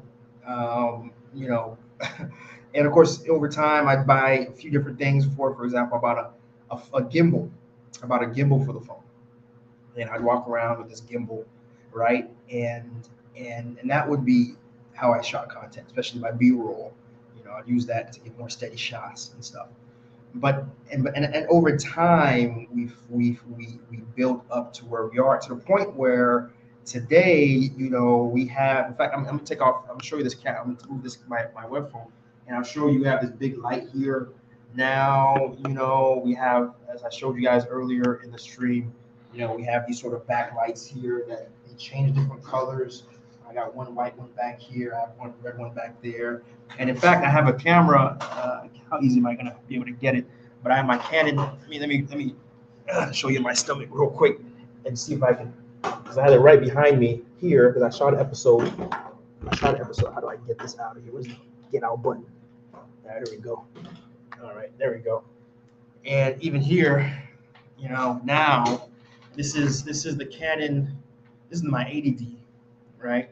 I even have a 90D. I use the 80D more often just because for some reason the 90D has a issue with its sound. It doesn't work, which is really annoying because I just bought it.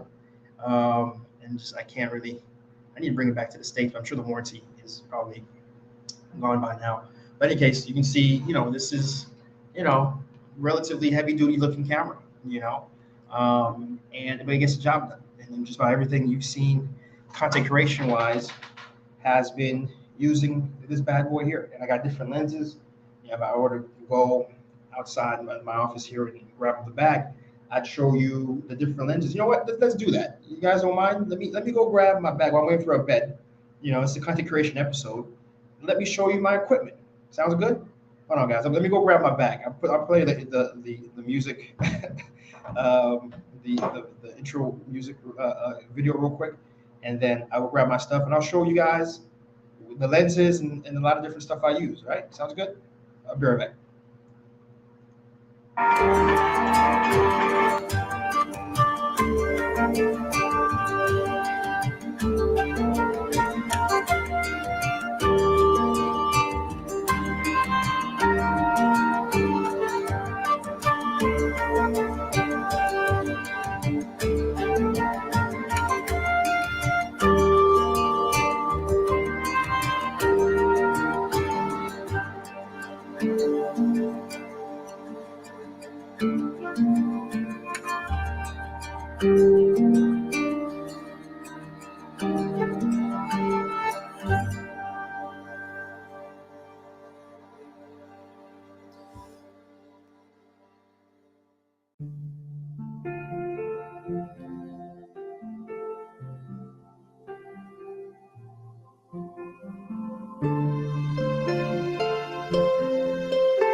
All right, so we got some other equipment here, right?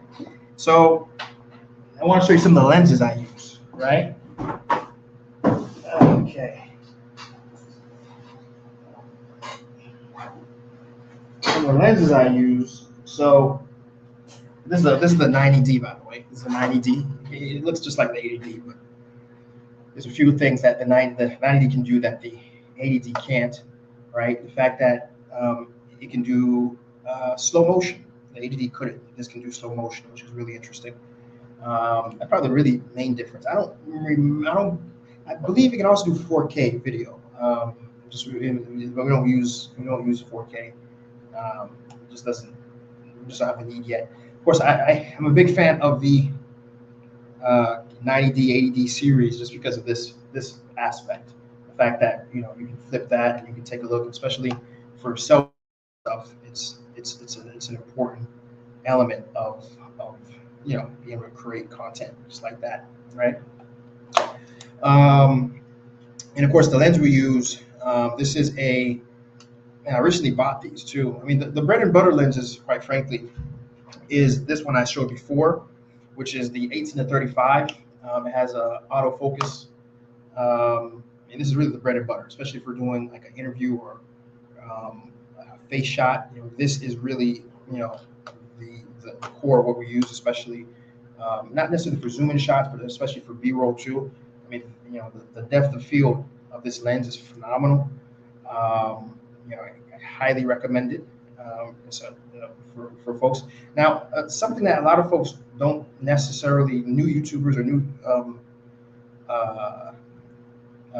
folks not even new. I mean, I see experienced folks like even like Walter Maya, right, and other guys. Once you know, it's hard not to see the problem, which is these I'm gonna unscrew this part. You see this part right here? This is called an ND filter, right? And actually, I have two filters on this. There's an ND filter and there's a UV light filter, right, that you put on this. And most lenses, they have different sizes, but there is a version for just about every lens, and these allow you to limit the overexposure, right, that can occur when you're shooting outside. You can have this.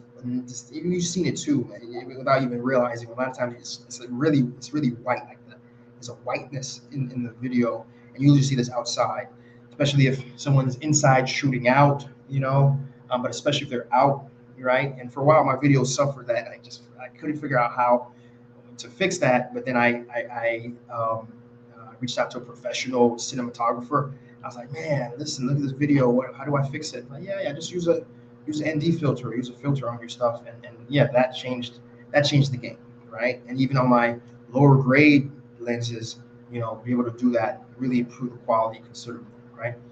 So that's a bread and butter lens. This lens here, I'm trying to remember which this is. I think it's a 35. No, this is a 50. This is a 50 millimeter. 50 millimeter is decent, usually good for typically speaking, my guys are using this for more for hyper distribution, kind of to kind of create photos of our products, but this can also be good for close-up shots. I know my team doesn't necessarily like to use it too much because it doesn't autofocus. So if you're moving, sometimes the focus won't appropriately adjust. But nonetheless, it's a great lens. You can see it has a large, intake, right, and it helps with even low light. I mean, the aperture here is, I think it was as low as 1.5, which is phenomenal. Aperture being the amount of light it can take for. It's really important for nighttime shots, right? And I'll show you another bread and butter lens that we have. Let's see if I can find it here. The 10 and 20 Sigma. Is that one of my good lenses? I think it might be. Let me take a look at my other lens. Let me see what other lenses here are. All right. Yeah, this is another one we bought recently. These are 35. Right, the 35, which is technically supposed to be used for the same thing we use the 18 to 35 I just showed you. The aperture is lower on this. I think, yeah, it goes as low as 1.0, which is incredible, right? For nighttime shots especially. This aperture is hands down, you want to use this lens for low light and nighttime. Because what happens is if you have a lens that has a relatively high aperture, what happens is even with the lowest amount of light, any situation where the light isn't good, your camera there's a way for your camera to kind of boost the light artificially, right? But what happens is when it's doing that, it pixelates the lens considerably. Like it pixelates it a lot, right? To the point where if you ever watch a video and it's super grainy, that's because of they're in a situation where it's not enough light, and the lens that they have doesn't have the aperture, doesn't have the capacity to really fine light in dark environments. But so when you get down to as low as 1.0, I mean, you can be just about in a pitch dark area, and this camera is going to open wide enough to find wherever that little bit of light may be and not be grainy, and it prevents your camera from having to artificially boost it and cause it to grain. So this is really good for that nighttime shot. The 10 to 20, I know we use this is a Sigma. I know Sigma is a fantastic brand, and if we have it, it's because we're using it. I'm just trying to remember the circumstances when we use this the most, right? I don't remember, but I do know we use this the 10 or 20. So that's another lens that we have. That's a bread and butter, right? Maybe it'll come to me. If it'll come to me, I'll tell you. Right, and this here is another newer lens that we have. This is the, let's see. I'll take this off so I can look at the markings a little better.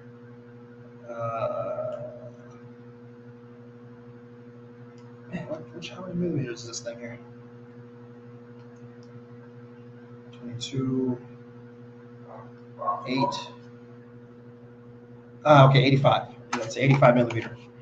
And so this is, even more of a wide angle lens. And yeah, I don't think we use this much. I think they stick to either the 35 or the 50. This is extremely zoomed in compared to the 10 or the 20, and the other millimeters we have. I don't think this is much of the bread and butter as the others, but still fantastic, especially for the amount of aperture that this thing has. I think again, it's also at 1.0, but I've seen 1.1 as where it goes to, right? So those are the lenses that we use, right? In terms of gimbals, I want to show that to you guys real quick.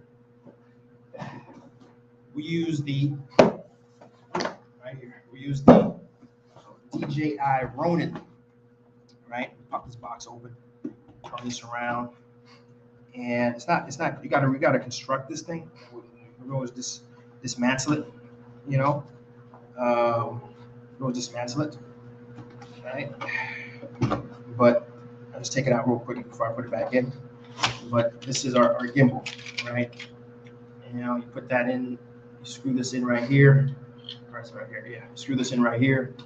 Oops, slide that bad boy in like this, right? And this also functions as a battery, boom. And it's just about connected, and you do some other voodoo, and you get that bad boy, and just like that, we're out on location, and it prevents the shake. That's one thing my team knows I very much dislike. I don't like seeing shake on our footage, and if you ever see some shake on our footage, just know, I'm not happy. I've expressed myself that I'm not happy about it, and there's some circumstances around that preventing my team from preventing it. Right? But what's nice about the shake too is, there's always could be some shake even with the gimbal, but there's things you can do in post production to reduce the shake. Right? There's things you can do in post production. You got something like image stabilization that you can apply to your videos to allow. Okay, I'm not gonna try to put this camera on. I'll leave this on the side for now. That you can do to kind of stabilize your images, right? In terms of a big draw for us, of course, a big thing that folks love to see from us is the what is it? The let's see here. Boom. Is this bad boy right here, right? Big thing we like to see. Folks like to see is the drone, right?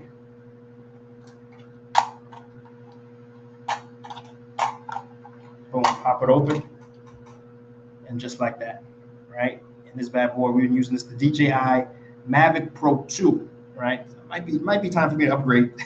Maybe next year, I think I'll probably finally upgrade and change this. I've been using this since 2018. Since 2018, it's been providing some exceptional shots. All the shots you see of the air, it's just with this bad boy here. It might be time to change and upgrade, but so far, this bad boy has been doing the work, doing the job, and I think it's a big separator of my content. I think compared to other folks who haven't been doing it. I see Bounce Bougie for something about 8K. So the cost for 8K or even 4K and the capacity for you to. So first off, not too many folks have devices that can even watch that, right? To watch 4K video, you have to have a 4K monitor, or you have to have 4K television. And I can tell you, not many folks have 4K televisions, 4K laptops, 4K compatible phones. And it's been 4K's been out for a while, right? And I can tell you, same thing with 8K. Like it's hard for me to justify buying a new phone or even creating content for 4K when I know the vast majority of people, can't appreciate it or can't watch it, right? So until I feel there's a critical mass of people who have 4K, then I'm not going to create it just yet.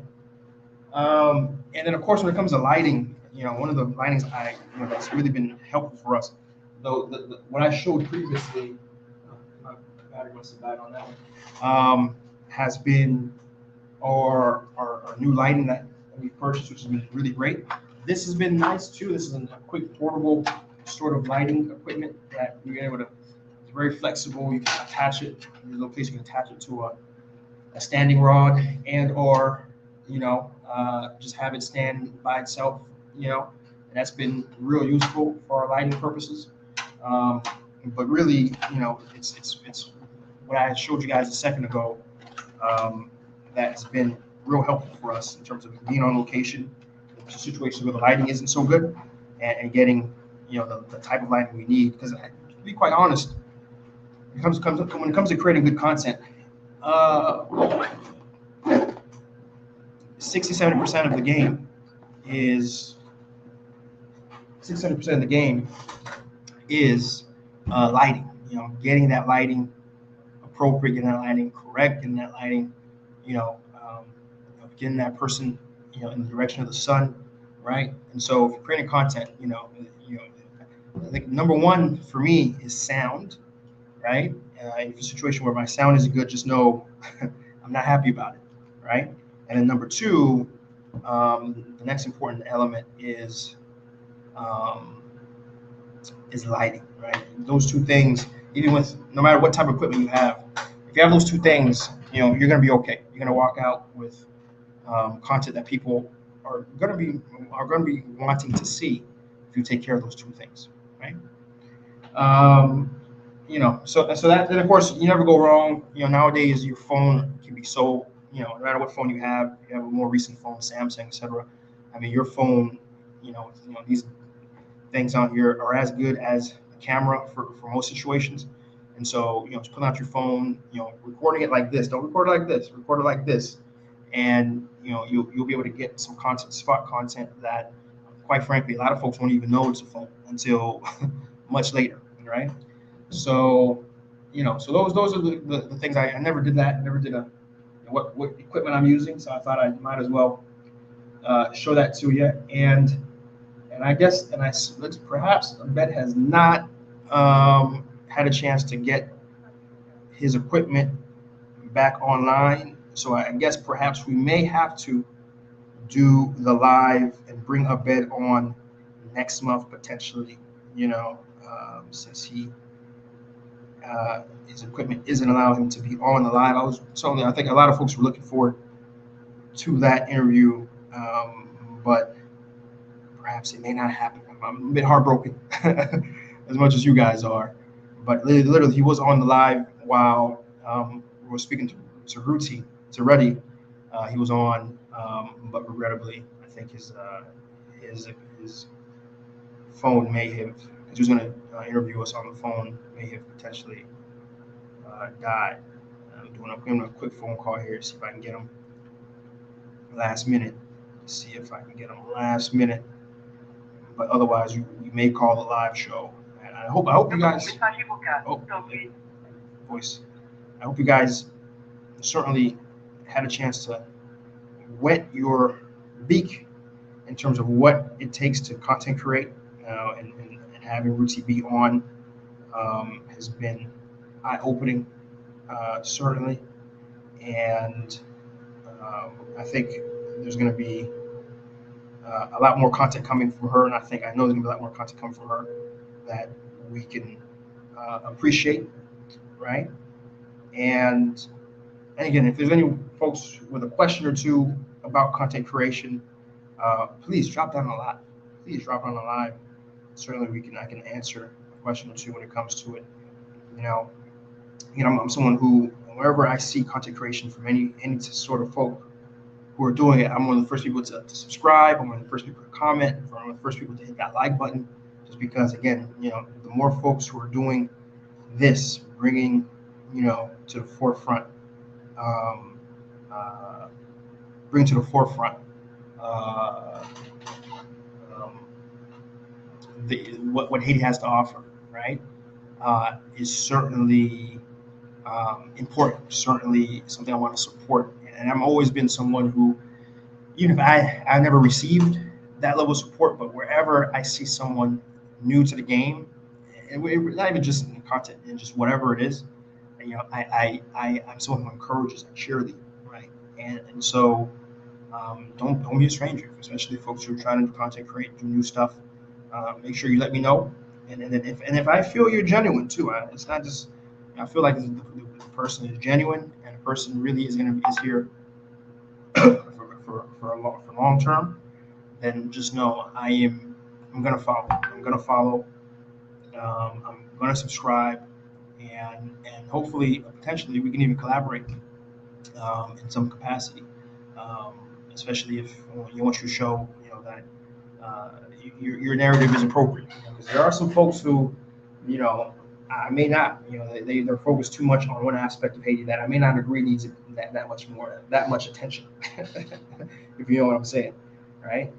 But for the vast majority, the intention is what matters to me, and I generally will try to connect and encourage, right?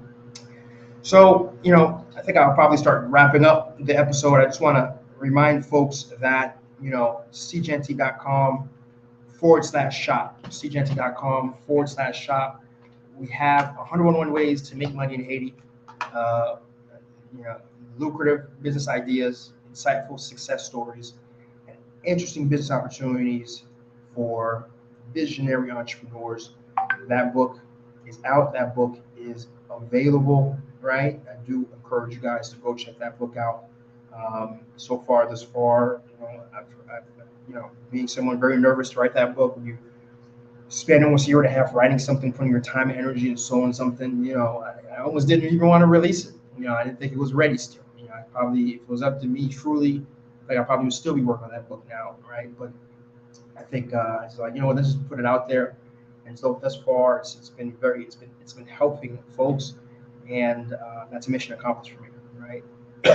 And so please, I encourage you guys to check that book out. I do check out, because we're not doing our lives like we used to. We do these lives every weekend, right? So because we still need a space where conversation can happen. We still need a space where, excuse me, my throat. We still need a space where we can talk about Haiti and the things happening and the different imagery and the different things that we're all about here. And again, most importantly, it's not about me. It's that one guy, right? It's about the ecosystem. A lot of other folks are creating phenomenal content, and can we have a space to share that content, share that information? An action group is that, right? And everyone who contributes to that, I appreciate you. Anyone who just follows to stay knowledgeable about different things happening, I appreciate you. The private WhatsApp group is here as well. It's a WhatsApp group where I'm there personally. I'm interacting, I'm engaged. I'm helping provide my resources. Other folks are providing the resources. There's about 30, 40 folks in there who some of the most productive, impactful folks I know in Haiti and out of Haiti are in there. And it's a group that not only are they there to help each other, but they're helping the SeeJeanty media itself, because they're providing a monthly contribution that helps with a lot of the things that we're trying to do here. Because I got two full-time videographers. The equipment I just showed you guys, there's nothing. Money doesn't grow on trees yet, right? And so that contribution allows us to keep this moving forward. And because I appreciate that sincerely, I make myself available in that WhatsApp group. Those who wanted to reach out, those folks, hey man, we got to chat, we got to talk. Let's do it in the private WhatsApp channel. And on top of that, our conversation can be observed and everyone can learn. The whole community can learn from the insights that we're gaining.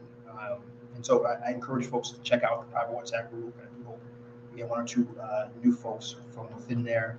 Hyperdistribution.com, right? I had some folks who saw that we got cassava now. We're on Amazon with cassava. We have vanilla essence, almond essence. We have for a while we had Jean, kind of pulled back from that a little bit. There's different beverages that we sell as well on there, and it's been a challenging industry to be in. Bringing stuff out of Haiti, and selling to the markets and large distributors on the state side, because of the customs on the U.S. side, because customs on Haiti side, and security that exists in Haiti.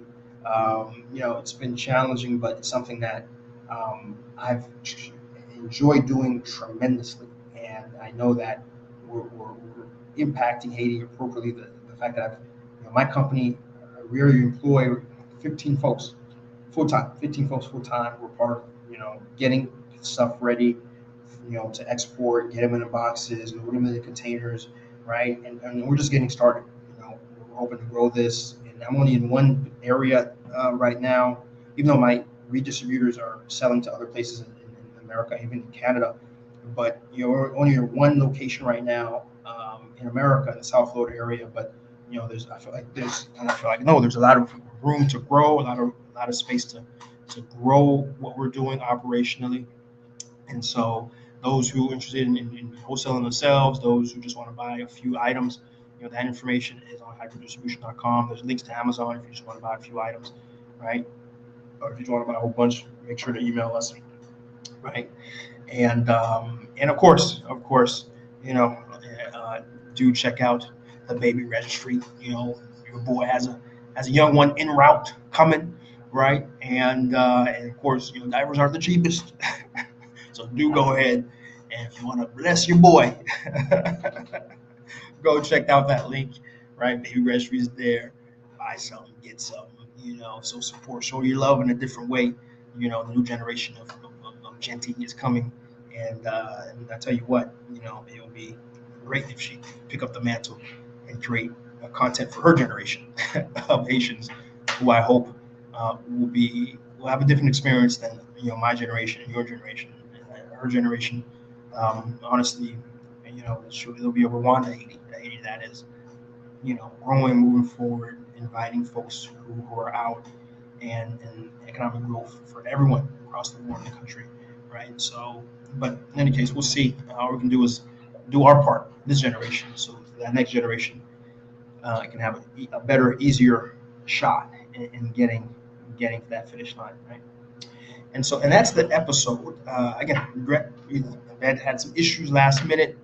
We couldn't get them on, but certainly we'll try to organize and coordinate another episode with Abed. Even if I gotta, do an impromptu live during the week next week, I'll see. I maybe do an impromptu live, in the evening, sometime this week, just to get Abed on, and get his story across. So look out for that. I'll make an announcement on IG or on Facebook about that, the reschedule, because we are going to do it. I promise you, we are going to do it. I don't want to wait till next month, because we usually do our live shows, once a month. We're going to try to get that done and get him on, right? So beyond that, everyone else, I think I want to appreciate you for those who watched this from the beginning to now. You guys are real MVP. Anyone can talk for 2 hours, but not too many people can listen. It takes 2 times more effort to listen than to talk. That's why you have 2 ears and 1 mouth, right? So you guys are real MVP. I appreciate you, and we'll keep pushing. I do hope that we share the video. You share the videos. You watch the videos. You like our videos. We'll keep at it. That's what we're here to do at SeeJeanty, and we appreciate you. We're nothing without those who watch, and I want to thank you sincerely for watching. Right? All right, guys. That's the show, and we'll be back at it again. We're back at it again. Peace.